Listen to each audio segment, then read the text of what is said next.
부르신 그 뜻대로 렛츠고 하는 우리 모두가 되시길 소망합니다. 건강한 한 청년이 있었습니다. 그는 대학 졸업 후 인턴으로 일하던 의류 회사에서 정규직으로 전환이 됐어요. 그래서 정식 출근을 일주일 앞둔 어느 날 취업턱을 내겠다고 친구들을 모아서 파티를 했거든요. 그런데 그때 술에 취해서 어떻게 됐는지는 모르지만 불의의 사고로 2층 높이에서 떨어지고 맙니다.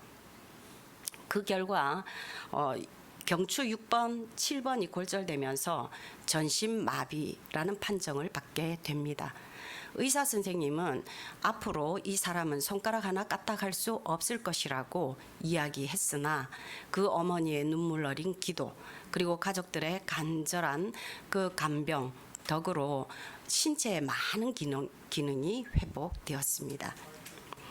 이제는 휠체어도 타고 그리고 운전도 하며 유튜브도 운영하고 있지요. 이 사람은 누구일까요?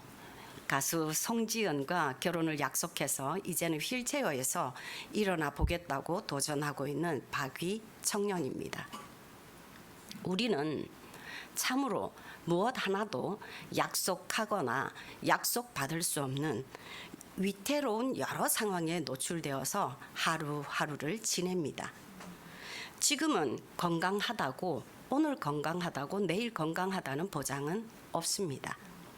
현대 사회는 유례 없는 질환 상태에 놓여 있습니다. 기후 이변, 가뭄, 홍수 등으로 지구도 병들어가고 있지요. 전쟁과 선진국들의 이기심으로 인해서 제3세계에는 굶주림이 만연합니다. 선진국이라 불리우던 미국과 독일에는 마약 좀비들이 출현하고 있습니다. 우리나라라고 다르겠습니까? 우리나라에는 위정자들의 과거 집착으로 인해서 미래를 꿈꾸지 못하게 만듭니다. 이들에 의해서 남북 갈등, 동서 갈등, 노소 갈등, 그리고 심지어 기독교인과 비기독교인의 갈등까지 야기되고 있습니다.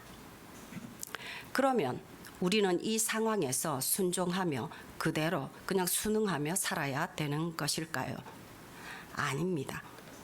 우리에게는 아름다운 기억이 있고 아름다운 언약이 있습니다. 하나님이 창조하신 에덴 동산에서 아담과 하와에게는 질병이나 갈등이 없었습니다. 에덴 동산에서의 생명체는 하나님이 원래 창조하신 대로의 순전함, 아름다움을 그대로 간직하고 있었지요. 그러나 선악과를 따먹은 인간은 에덴 동산에서 쫓겨나게 되고 모든 것을 잃게 됩니다. 그런데 말입니다. 죽게 된 인간이라고 분명히 말씀하셨는데 하나님께서 만드신 인간은 얼마나 그 완성도가 높았던 것인지 홍수 전에는 수명이 엄청나게 길었습니다. 그리고 병드는 일도 거의 없었던 것 같습니다. 성경의 기록에 비추어 본다면 창세기 48장 1절에 이렇게 말씀하고 있거든요. 이 일 후에 어떤 사람이 요셉에게 말하기를 내 아버지가 병들었다 하므로 우리가 이 부분에서 그가 이제 병들었다라는 표현이 처음으로 등장하는 것을 보게 됩니다. 아울러 여호와께서 우리 이제 스스로를 치료하시는 하나님으로 이르시는 모습은 출애굽기에 나옵니다. 함께 출애굽기 15장 26절을 보겠습니다. 이르시되 너희가 너희 하나님 나 여호와의 말을 들어 순종하고 내가 보기에 의를 행하며 내 계명에 귀를 기울이며 내 모든 규례를 지키며 내가 햇사람에게 내 모든 질병 중 하나도 너희에게 내리지 아니하리니 나는 너희를 치료하는 여호와이니라. 아멘. 이처럼 치유는 오래전부터 하나님께서 우리에게 약속하신 바입니다. 그리하여 전 지구적 위기에 해당하는 이 시기에 24년 우리 통합측 교단은 주여 치유하게 하소서라는 주제를 제시했습니다. 이에 따라 이번 총회 여름 수련회도 하나님과 함께 렛츠고, 예수님과 함께 렛츠고, 그리고 우리 함께 렛츠고로 치유의 범위를 구체화하고 확장했습니다. 오늘 본문에도 예수님의 제자된 베드로와 요한, 그들이 치유자로서 세워지고, 그리고 예루살렘 공동체를 증언 공동체로 세우는 그런 모습을 보여줍니다. 우리 역시 그리스도의 제자입니다. 그리고 치유받은 치유자입니다. 우리 모두 치유자로서 주님의 명령을 지키기 위해서 우리는 이 본문을 통해서 치유의 전제 조건이 무엇인지, 그리고 치유자의 시각 변화는 어떠해야 하는지, 그리고 치유의 목적에 대해서 함께 보겠습니다. 우리를 치유하신 하나님께서는 우리 모두가 치유자가 되기를 원하십니다. 그것을 오늘 본문을 통해서 우리에게 보여주셨습니다. 첫째입니다. 치유자에게 필요한 전제 조건인 기도에 대해서 살펴보고자 합니다. 오늘 우리가 읽은 본문에 베드로와 요한은 기도하러 오후 3시에 성전으로 올라갑니다. 미문 쪽으로 방향을 잡고 갑니다. 미문은 금과 그리고 청동으로 정말 아름답게 장식이 되어서 아름다운 문, 미문이라는 별칭을 갖고 있는 문입니다. 그런데 그곳에 가니 거기에 그 미문과 너무나 대비가 되는 아주 초라하고 불쌍한 모습의 안진뱅이 거지가 앉아 있는 겁니다. 그냥 거지여도 신경이 쓰일 판인데 안진뱅이 지체장애인인 거예요. 더군다나 구걸을 하기 위한 목적으로 그를 데려다 놓았으니 그 차림새란 정말 보잘것이 없었겠지요. 유대인들은 자신의 신앙을 유지하는 덕목으로 율법 지키는 것, 그리고 선행을 꼽습니다. 그러니 유대인들한테는 선행이라는 것은 몹시 중요한 덕목이었고, 더구나 성전으로 기도하는 길목에 그 앉아있는 거지에게 적선을 하지 않고 지나가기는 꽤 어려웠을 것입니다. 그때 베드로와 요한, 그리고 선천성 지체장애인인 거지의 눈이 딱 마주칩니다. 보통의 상황이라면 이 경우에서는 적선하느냐 마느냐 이게 관건일 것 같습니다. 그렇지만 베드로와 요한은 기도하는 사람입니다. 그러니 기도로 대화하는 가운데 하나님의 뜻을 알게 됩니다. 거지에게 정말로 필요한 것이 무엇인지 알게 되는 것이지요. 바로 이것이 기도의 묘미입니다. 그래서 그들은 이렇게 기도했을 것입니다. 주님, 오늘 이 미문에 앉아있는 이 장애인과 만나게 하셨습니다. 이 사람은 그동안 구걸을 하면서 자신의 삶을 영위해 왔습니다. 우리에게는 돈이 없어요. 그런데 이 사람에게 무엇을 주길 원하십니까? 이 기도 후에 베드로와 요한은 거지에게로 나아가죠. 우리가 언제든 어디에서든 기도로 즉시 언제든 기도로 이렇게 호흡하고 있어야만 우리가 당황스러운 현장을 만났을 때, 예측하지 못한 상황을 만났을 때 우리는 기도할 수 있습니다. 그렇지 못하다면 우리는 한참 지난 뒤에 그때 기도했어야 했는데 이런 말을 하게 됩니다. 베드로와 요한이 예전에도 그랬을까요? 아닙니다. 그들은 그러지 못했습니다. 예수님과 변화산에서 내려올 때의 일입니다. 예수님이 변화산에서 내려올 때 막 정말 한 남자의 절규가 들립니다. 그 절규는 아들을 치료받고자 하는, 그래서 아들이 치료되었으면 하는 아버지의 절규였던 것입니다. 예수님은 그 요청을 들으시고 단번에 귀신을 제압하고 아들을 병으로부터 해방시켰습니다. 그때 제자들이 물어요.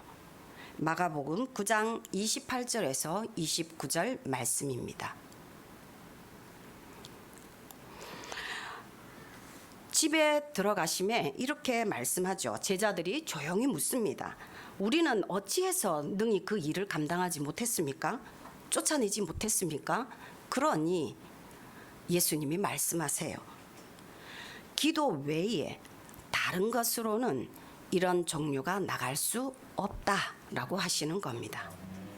왜 예수님은 제자들에게 기도 외에는 이런 귀신이 나가지 않는다고 말씀하심으로써 제자들이 기도했다고 말씀하시는 겁니까? 기도 안 했다고 말씀하시는 겁니까? 그렇죠. 기도 안 했다고 말씀하시는 겁니다. 분명히 그들은 기도했잖아요. 그런데 이상하지 않으신가요? 이걸 우리가 그 이유를 볼 수 있는 게 누가복음 6장에 보면 나옵니다. 누가복음 6장에 보면 예수님이 제자들을 파송하세요. 전도하러 보내실 때 그냥 보내신 것이 아니라 권능을 주셨습니다. 6장 7절 말씀과 13절 말씀입니다. 함께 읽겠습니다. 12제자를 부르사 둘씩 보내시며 더러운 귀신을 제어하는 권능을 주시고 많은 귀신을 쫓아내며 많은 병자에게 기름을 발라 고치더라. 아멘. 제자들은 이 권능을 사용해서 귀신을 쫓아내고 병자를 고친 경험이 있습니다. 그들이 이때 처음에 기도했을 때 어땠을까요?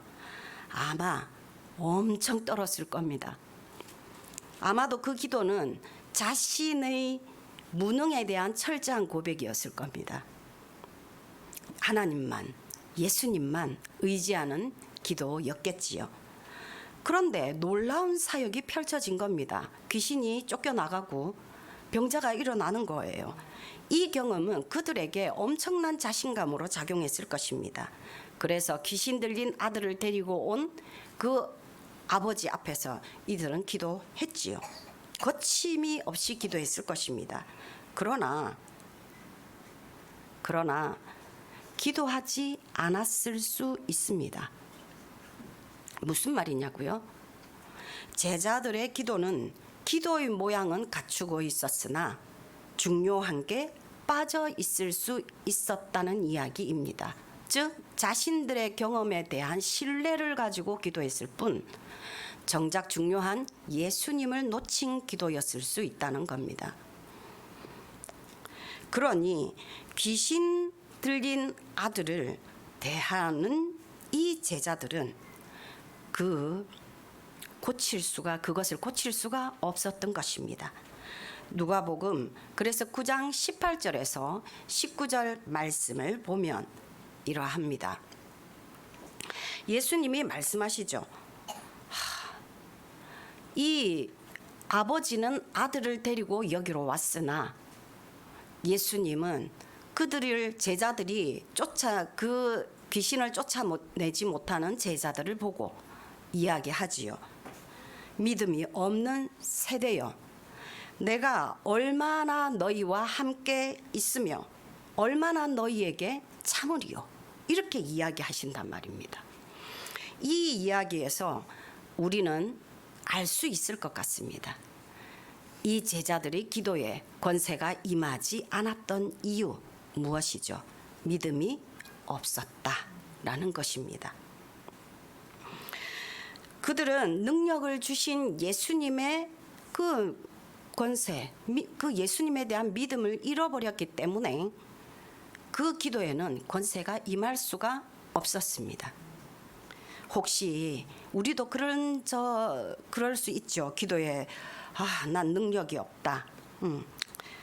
또 응답이 없네. 이러면서 우리가 애타하고 또 화내기도 하고 그럴 수도 있습니다. 오히려 그런 우리를 향하여 예수님은 탄식하고 계신 겁니다. 믿음이 없다. 너희를 참기가 힘들구나. 이렇게 말씀하고 계신다는 거지요. 그런데 오늘 우리가 보는 본문의 베드로와 요한은 예전의 베드로와 요한이 아닙니다. 성령의 충만함을 받았고 이제 성령에 의지하는 자가 된 겁니다. 그러니 그들은 예전처럼 기도하는 것은 아닙니다. 기도하러 올라갈 때 성전에 가서 무엇을 기도해야 할지, 어떻게 기도해야 할지 모든 것을 주님께 의탁하며 가는 길이었을 것입니다. 그 장애인 거지를 보았을 때도 그들은 기도하지요. 성령에 의해서 기도하지요. 그러니 그에 따라 이런 담대한 말씀을 선포하게 되는 겁니다. 6절 말씀입니다. 함께 읽겠습니다. 베드로가 이르되 은과 금은 내게 없거니와 내게 있는 이것을 내게 주노니 나사렛 예수 그리스도의 이름으로 일어나 걸으라 하고. 아멘. 아멘입니다. 정말 내게 있는 이것을 내게 준다라고 선포하는 것입니다. 나사렛 예수 그리스도의 이름이 나한테 있다 이렇게 말씀하신 것이죠. 우리는 명품을 좋아합니다. 그래서 명품 브랜드 로고가 박힌 물건을 들면 기분이 좋습니다. 그러나 그에 비교할 수 없는 명품을 우리는 가지고 있습니다. 예수 이름을 로고로 박은 브랜드, 창조주의 권세가 박힌 그 브랜드를 우리는 소유하고 있습니다. 네. 그러니 베드로와 요한이 드리는 기도에는 권세가 있었습니다. 장애인에게 일어나 걸으라고 했으니 어떻게 되지요? 일어나 걷습니다. 박이라는 청년이 일어서게 된 데에도 기도에 힘이 있었습니다. 박이 어머니는 병상에서 전신 마비 상태로 누워서 온갖 링거줄을 주렁주렁 매달고 있는 아들의 모습을 사진으로 막 연신 찍어대는 겁니다. 아들이 참 어머니가 왜 저러시지 저러고 있는데 그 어머니가 이야기하셨대요. 위야, 다음에 너가 낳으면 이것들이 다 간증거리가 돼. 이랬다는 거죠. 의사는 절대 낫지 못한다고 했는데 그 어머니는 믿었던 것입니다. 하나님을 신뢰했던 것이에요. 이 기도가 바로 우리가 치유자로서 나가는데 전제 조건이 되는 것입니다. 그럴 때 우리는 모두 치유자로서 함께 렛츠고 하게 되는 것입니다. 두 번째, 치유 대상자에 대한 시각의 변화가 있어야 합니다. 지금 미문의 거지를 바라보는 제자들의 시각과 예전의 시각은 다릅니다. 예전의 제자들은 질병은 죄 때문이라고 생각했습니다. 9장 3절 말씀을 한번 볼까요? 요한복음 9장 3절 말씀입니다. 예수께서 대답하시되 이 사람이나 그 부모의 죄로 인한 것이 아니라 그에게서 하나님이 하시는 일을 나타내고자 하심이라. 아멘. 옛날에 제자들의 시각은 이러했습니다. 그러니까 예수가 맹인된 사람을 보셨을 때 그 제자들은 옆에서 이게 이 사람 죄입니까? 자기 부모 죄입니까? 이렇게 물었단 말이죠. 그런데 예수님은 그렇게 말씀하지 않으셨어요. 이 유대인들의 오래된 시각을 철폐하시고 온전한 시각을 제시하세요. 죄 때문이 아니다. 그에게서 하나님이 하시는 일을 나타내고자 하시는 것이다 라고 하십니다. 너무 복음이죠. 하나님의 경륜이 치유받아야 할 대상에게 나타날 것이라는 새로운 시각을 열어주신 것입니다. 이제 베드로와 요한은 예전에 다친 시각으로 미문의 거지와 장애인을 보는 게 아닙니다. 그러면 어떻게 보았을까요? 4절 함께 보겠습니다. 베드로가 요한과 더불어 주목하여 이르되 우리를 보라 하니. 아멘. 여기에서 주목하다라는 말은 헬라어로 아테니조라는 단어입니다. 이 뜻은요, 열중하여 보다, 큰 관심을 갖고 지속적으로 집중하여 보다라는 뜻입니다. 그러니까 그냥 스쳐 지나가면서 본 게 아니라는 뜻입니다. 우리가 어떤 대상을 집중하여 볼 때는 뭔가 그 대상에게 관심이 깊거나 아니면 그에 상응하는 이유가 있어서입니다. 그런데 우리가 보기 불편한 대상은 오래 안 봅니다, 사실. 그런데 베드로와 요한은 예수님의 마음으로 관심을 갖고 그를 열정적으로 계속 쳐다봅니다. 태어나서 단 한 번도 자기 발로 일어나서 걸어본 적이 없는 사람, 다른 사람이 움직여 주어야만 되는 사람, 용변 하나도 제대로 해결할 수 없어서 만약에 그 자리에서 용변 마려운 걸 해결하지 못하면 그대로 그 미문 앞에서 싸야 하는 사람, 그 비참함을 견뎌내야 하는 그런 낭패감을 예수님의 마음이 아니면 볼 수가 없는 것이지요. 모든 사랑은 시선으로부터 시작됩니다. 자세히 보아야 예쁘다. 오래 보아야 사랑스럽다. 너도 그렇다. 라는 나태주의 풀꽃이라는 시가 있습니다.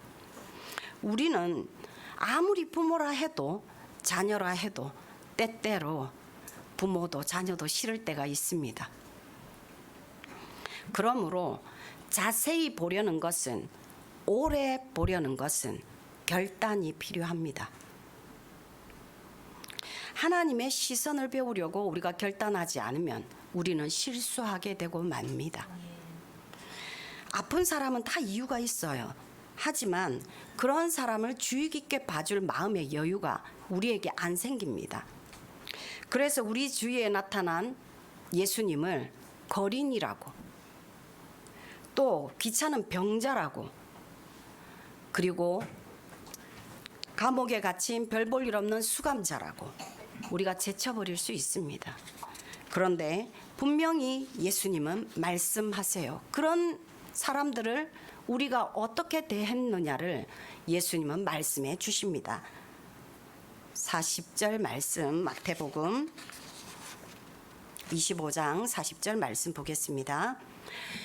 함께 보겠습니다. 임금이 대답하여 이르시되 내가 진실로 너희에게 이르노니 너희가 여기 내 형제 중에 지극히 작은 자 하나에게 한 것이 곧 내게 한 것이니라 하시고 아멘. 그렇습니다. 지극히 작은 자 한 사람에게 한 것이 나한테 한 것이다 라고 이야기합니다. 그러니 우리는 미문 앞에 장애인, 우리 앞에 보이는 불편한 자들에 대해서 베드로와 요한이 보는 시선으로 우리가 보고 있을까요? 그 시선이 우리에게 있기를 간절히 소망합니다. 하나님이 우리를 보시는 그 시선에 담긴 무한한 사랑을 그분의 자녀인 우리는 닮으려고 해야 합니다. 그 이유는 단 한 가지밖에 없습니다. 우리는 그 신뢰의 시선을, 그 사랑의 시선을 직접 체험한 자입니다. 그렇기 때문에 우리가 우리 주변에 있는 사람들을 그런 시선으로 살피며 나아가야 그것이 바로 주님을 닮는 제자로서 나아가는 길이 될 것입니다. 이것이 바로 예수 그리스도를 아는 우리가 함께 나아가야 할 길, 치유자로서 함께 렛츠 고 하는 길이 될 것입니다. 박이라는 청년 역시 마찬가지로 전신마비라는 자신의 상황을 새로운 시각으로 보았습니다. 하나님이 보시는 시각으로 보았단 말입니다. 그러니 그는 치유받은 치유자로 세움을 받았습니다. 그래서 우리는 사실 시각이 변화되지 않으면 아무리 나아도 별 볼 일 없습니다. 우리의 치유의 끝은 무엇입니까? 우린 또다시 병들 건데요, 뭐. 그러니 우리는 치유의 목적을 분명히 알고 지금 내가 치유를 받았다면 왜 이것이 나에게 필요했는지 우리는 알아야 합니다. 치유받은 세 번째, 우리의 목적 무엇인지 보겠습니다. 우리 주변에 누가 돌봄이 필요하면 우리는 기도합니다. 그 사람이 빨리 회복되었으면 좋겠다 기도하지요. 오늘 베드로와 요한도 기도합니다. 이제 그 결과를 보겠습니다. 사도행전 3장 6절에서 10절 말씀입니다. 함께 읽겠습니다. 베드로가 이르되 은과 금은 내게 없거니와 내게 있는 이것을 내게 주노니 나사렛 예수 그리스도의 이름으로 일어나 걸으라 하고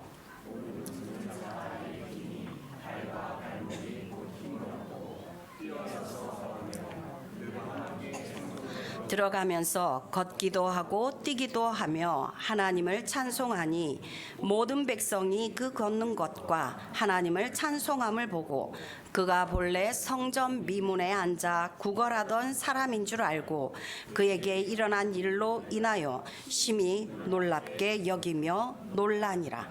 놀랍게 여기며 놀란다. 아멘. 그렇게 말씀하는 것입니다. 오늘 제가 여기에서는 읽지 않았지만 그 뒤에 바로 잇따르는 내용은 베드로가 이 일로 인하여 솔로몬 행각에서 예수 그리스도를 전파하게 되고 5천 명이 예수님을 영접하게 되는 놀라운 일이 일어납니다. 우리 그리스도인에게 일어난 치유는 나 개인의 것이 아닙니다. 그것은 하나님의 일하심을 볼 수 있는 통로로서의 자산입니다. 그래서 공동체의 자산이 되는 거란 말입니다.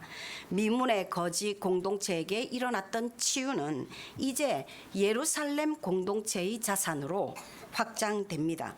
그 결과 이스라엘 공동체는 증언 공동체가 되는 것입니다. 그 미문을 드나들며 그 장애인 거지를 봐왔던 사람들 모두가 증언자가 되는 것이지요. 살아계신 하나님에 대한 이러한 놀라움이 모든 이들에게 하나님에 대한 궁금증을 일으키게 되는 것입니다. 사실 우리의 치유받음은 이웃을 하나님으로 인도하는 길이 되는 것입니다. 우리의 이웃을 새로운 세계 그리고 정말 열린 생명의 세계로 초청하는 길이 되는 것입니다. 박이 청년은 자신에게 일어난 치유를 자신의 것으로만 누리고 닫아두지 않았습니다. 자신에게 일어난 치유의 전 과정을 이웃과 공유하며 그리고 하나님의 살아계심을 증언하는 그러한 증언자로서 치유받은 치유자로서 서게 된 것입니다. 그리하여 그는 숱한 사람에게 빛의 세계 그리고 하나님의 사랑이 살아 숨쉬는 그러한 세계를 열어 보여준 것입니다. 우리 모두는 치유받은 치유자입니다. 우리의 지난 날을 되돌아본다면 어렵고 힘들지 않은 사람이 누가 있겠습니까? 우리에게 주어진 고통과 고난의 눈물, 이 눈물은 샘이 되어서 우리 뒤에 또 다시 오는 고통과 고난으로 고통스러워하는 이들에게 샘물이 될 것입니다. 숱한 기도의 과정, 그리고 고통과 아픔에 대한 시각의 변화, 치유의 목적에 대한 명확한 인식, 이것들은 우리를 치유자로 변화시킬 겁니다. 그래서 우리 주변에 있는 헐벗고 굶주린 자, 아픈 자, 마음과 정신이 아픈 자에게도 우리의 곁을 내어줄 수 있게 될 것입니다.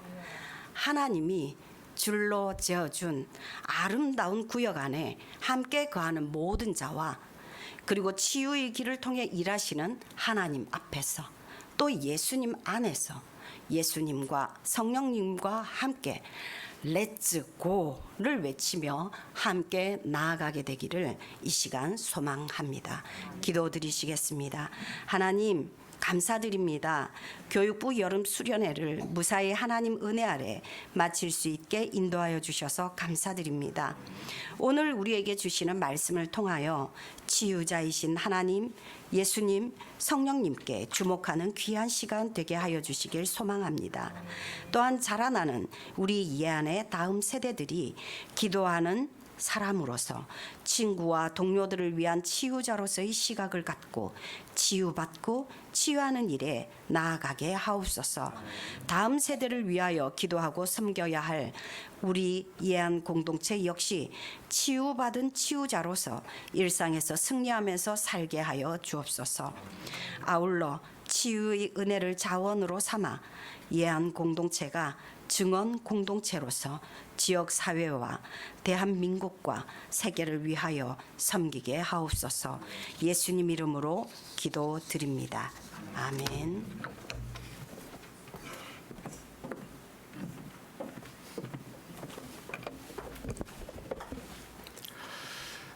네, 말씀 감사합니다. 우리 모두 렛츠고 하길 바랍니다. 우리 일어나셔서 살아계신 주 찬양하겠습니다.